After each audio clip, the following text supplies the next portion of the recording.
اذان کے دوران کھانا پینا. تو بھائی یہ جو اذان کے دوران کھانا پینا ہے، یہ ایک سنن ابی داؤد کی حدیث تھی جسے مس یوز کیا لوگوں نے. وہ اس طریقے سے نہیں تھی.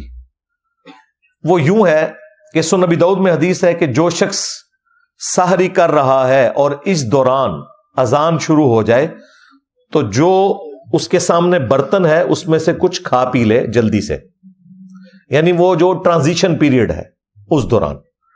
یہ نبی علیہ السلام نے کہیں نہیں فرمایا کہ آپ 10 منٹ پہلے سحری ختم کر کے بیٹھے ہیں اور اذانیں شروع ہوگی اور آپ پانی پینے کے لیے بھاگ رہے ہیں. آپ کا روزہ نہیں ہوگا.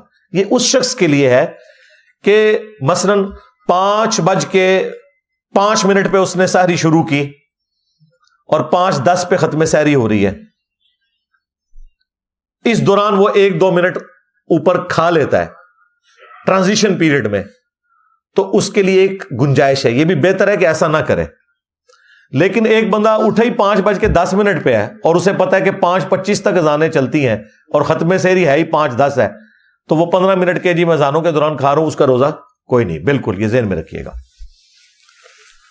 تو وہ اس حدیث کو غلط لوگوں نے یوز کیا. وہ ٹرانزیشن پیریڈ کے لیے تھا. جس طرح بخاری مسلم میں ہے کہ جس نے طلوع آفتاب سے پہلے فجر کی 1 رکعت پا لی اس نے فجر کی نماز پا لی، اگرچہ 1 رکعت اس کی اس ٹرانزیشن پیریڈ میں ہے کہ سورج نکل رہا ہے، غروب وقت ہے، لیکن پھر بھی اس کی نماز ہو جائے گی. اس طریقے سے اسی حدیث میں ہے جس نے غروب آفتاب سے پہلے عصر کی 1 رکعت پا لی اس نے عصر کی نماز پا لی، اگرچہ اس کی 3 رکعتیں مغرب کے وقت میں ہے. تو یہ ٹرانزیشن پیریڈ کی بات ہو رہی ہے، یہ ذہن میں رکھیے گا.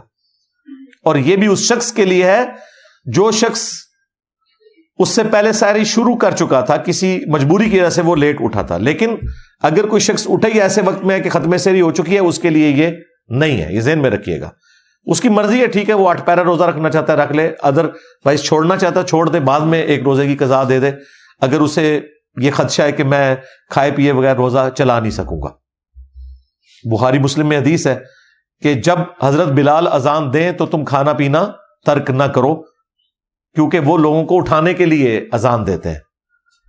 اور جب عبداللہ ابن ام مکتوم اذان دیں تو تم فوراً کھانا پینا ترک کر دو، کیونکہ وہ ایک نابینا شخص ہیں. جب تک انہیں کوئی یہ نہ بتائے کہ طلوع فجر ہو چکی ہے، یعنی ختم سحری کا وقت ہو گیا ہے، اس وقت تک وہ اذان نہیں دیتے. تو جیسے ہی وہ اذان دیں فوراً کھانا پینا چھوڑ دو.